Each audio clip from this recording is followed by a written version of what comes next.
ಇಚ್ಛೆಯನ್ನು ತಿಳಿಸಿದರೆ ಅದನ್ನು ಪೂರೈಸುವೆಯಾ? ತಾಯಿಯ ಇಚ್ಛೆಯನ್ನು ಪೂರ್ಣಗೊಳಿಸುವುದೇ ಒಬ್ಬ ಪುತ್ರನ ಧರ್ಮವಾಗಿರುತ್ತದೆ. ಖಂಡಿತ ಪೂರೈಸುವೆ. ಪ್ರಹ್ಲಾದ, ನಿನಗೆ ಈ ಜೀವದಾನ ಸಿಕ್ಕಿರುವುದು ಮಹಾಭಾಗ್ಯ ಕಂದ.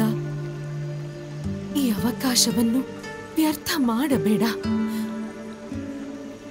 ನಿನ್ನ ತಂದೆಯ ಇಚ್ಛಾನುಸಾರವಾಗಿ ನಿನ್ನನ್ನು ಯಾವ ರೀತಿ ಕಾಣಲು ಅವರು ಬಯಸುತ್ತಿದ್ದಾರೋ ಅಂತೆಯೇ ಆಗಿ ತೋರಿಸು ಪುತ್ರ. ಕಂದ, ನಿನ್ನ ವಿಷ್ಣುವನ್ನು ಪರಿತ್ಯಜಿಸು. ಇದನ್ನು ಮಾಡಲು ನಿನ್ನಿಂದ ಅಸಾಧ್ಯವಾದರೆ ನಿನ್ನ ಮನಸ್ಸಲ್ಲಿ ಅವರನ್ನು ಗುಟ್ಟು ಗುಟ್ಟಾಗಿ ಆರಾಧಿಸು. ಆದರೆ ನಿನ್ನ ತಂದೆಯವರ ಎದುರು ಅವರ ಶತ್ರು ಮೇಲಿರುವ ಭಕ್ತಿಯನ್ನು ಪ್ರದರ್ಶಿಸಬೇಡ.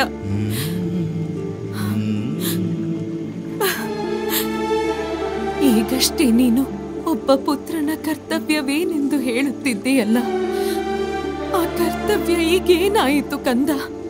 ಅಮ್ಮ, ಸಿಹಿಯ ಸ್ವಭಾವವೇ ಸಿಹಿಯಾಗಿರುವುದು. ಅದೇ ರೀತಿಯಾಗಿ ಉಪ್ಪು ತನ್ನ ಸ್ವಭಾವದಿಂದ ಉಪ್ಪಾಗಿರುತ್ತದೆ ಮತ್ತು ಖಾರ ಸ್ವಭಾವದಿಂದ ಖಾರ. ಸಿಹಿಯ ಸಿಹಿ ಸ್ವಭಾವ, ಉಪ್ಪಿನ ಉಪ್ಪು ಸ್ವಭಾವ, ಖಾರದ ಖಾರ ಸ್ವಭಾವವೇ ಅವರ ಗುರುತಾಗಿದೆ. ಅದೇ ಅವರ ಧರ್ಮ. ಅವರೇ ಬಯಸಿದರೂ ಅವರ ಧರ್ಮವನ್ನು ತ್ಯಜಿಸಲಾಗುವುದಿಲ್ಲ. ಅದನ್ನು ಬದಲಿಸಲು ಹಾಗೂ ಬಚ್ಚಿಡಲು ಆಗುವುದಿಲ್ಲ. ಅದೇ ಪ್ರಕಾರ ಜೀವಿಯ ಧರ್ಮ ಹಾಗೆ ಅವನ ಗುರುತು ಏನೆಂದರೆ ಅವನು ಆ ಭಗವಂತನ ಅಂಶವೇ. ನಾವು ಅವರ ದಾಸರು.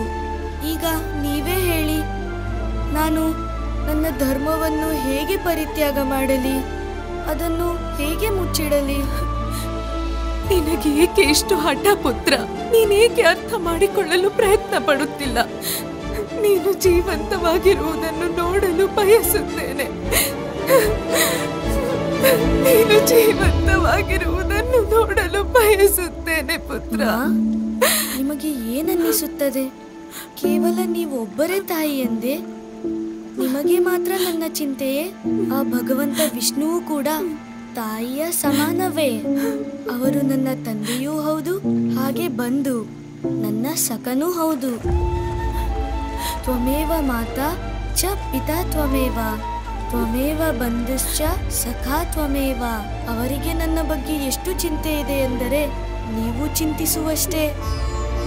ನೀವು ಚಿಂತಿಸಬೇಡಿ, ಏಕೆಂದರೆ ಅವರು ನನಗೆ ಏನಾಗಲು ಬಿಡುವುದಿಲ್ಲ. ಓ ಪ್ರಹ್ಲಾದ, ನನ್ನ ಕಂದ. ಓ ಪ್ರಹ್ಲಾದ, ನನ್ನ ಕಂದ.